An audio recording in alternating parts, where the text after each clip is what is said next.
A lot is also happening at Parliament, and we do have our reporters there on standby. We're expecting at around 2:30 p.m. this afternoon that President William Ruto will be addressing both houses.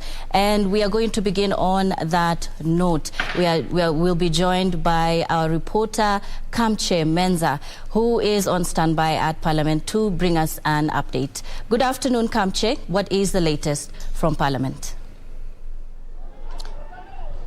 Good afternoon to you back in studio, Nisi. Like you said, we are here at the Parliament buildings.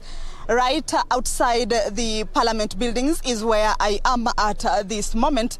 And basically what is happening is that, of course, expectations are high on this particular day from members of the public, of course, members of the National Assembly, who this afternoon will be having a joint sitting, an address from the President of the Republic of Kenya, Dr. William Ruto. Right here is outside the building, and what is out here is that security is so tight. Basically, this is the throughway that the President will be using this afternoon to get into the Parliament buildings. And if you can see right behind me is that there is the ceremonial dais. It has not been removed. It is still there. Here is where the guard of honor will be marching, and the President will be inspecting the guard of honor at this point. Since morning, we have been seeing them, of course, rehearsing because of that particular event. And this afternoon, at around 2, before the House begins, they will be out here. Of course, there will be a guard of honor where President William Ruto will be inspecting before getting into the chambers. He will go into the holding room, sign the guest book, and then proceed to the chambers. From what we have gathered is that the sitting will start at exactly 2:30. It will be the normal plenary sitting.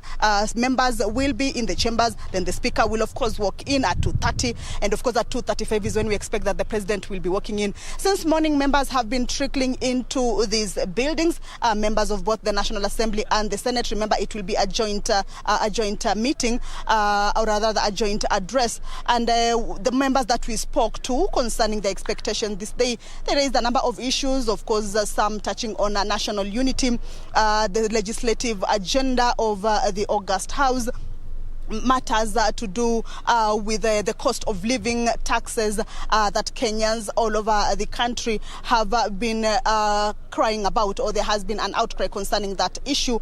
So those are some of the issues that they're saying they believe that the President will be addressing them. And remember, Nisi, today's address, of course, will set the agenda for the whole term of the members in terms of the House business and the legislative agenda.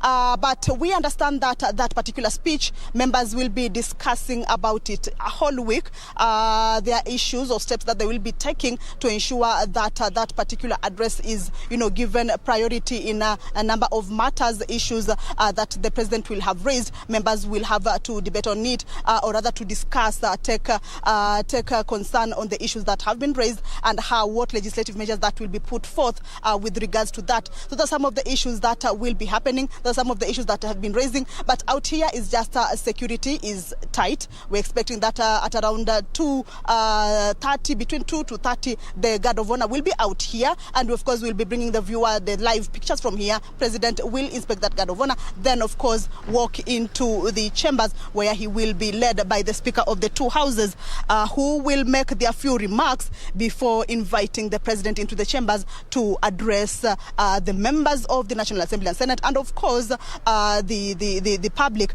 Remember, this is an event that takes, or rather is put into consideration because it is in the law that during the the first sitting of the new Parliament, there has to be an address from the President. But my colleague Gladys Mungai is on the other side.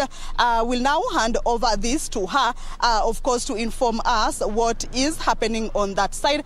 But from here, basically, it's just security checks and what is expected to happen at 2:30.